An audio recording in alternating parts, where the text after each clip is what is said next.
The human brain is the most complicated structure in the known universe. And if you could lay out all of those connections, that would be a file size called a zettabyte. A zettabyte is a file the size of everything currently on the internet. That is a lot of porn, a lot of kittens.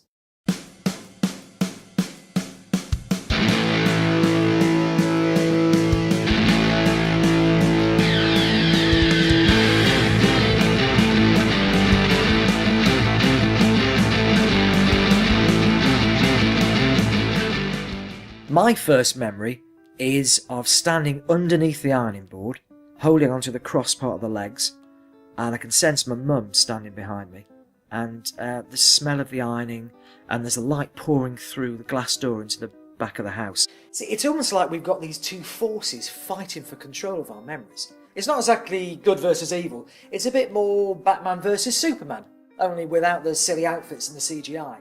The play is called Confabulation, and it means the process by which your memory makes stuff up without you even realising it. It is a play about memory, it's a play about how inconsistent and subject to change memory is. He laid out all these pieces of paper over my kitchen table when he came round to talk about it, and there was so much information, but all of it was absolutely fascinating. It's December 1980, and I'm at the Manchester Apollo watching Motorhead on the Ace Up Their Sleeves tour. Come on! I decided to write a piece about memory because I recently discovered a memory I had of going to see Motorhead as a teenager was complete rubbish. I'd never been. It was an amalgam of all the other metal gigs I'd been to around about the same time, and that was a stepping off point for me to look into the whole science of memory from a non-scientist viewpoint.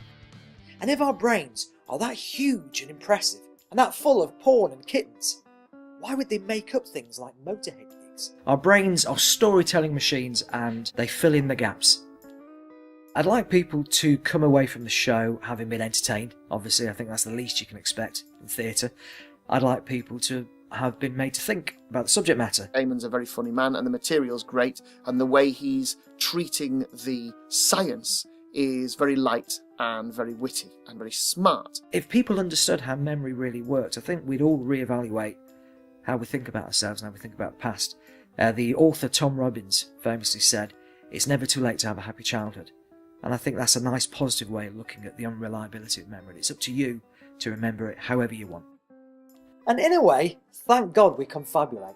Imagine how dull life would be if people just stuck to the facts. You know, I went to a pub, had a drink with this girl, now we're married.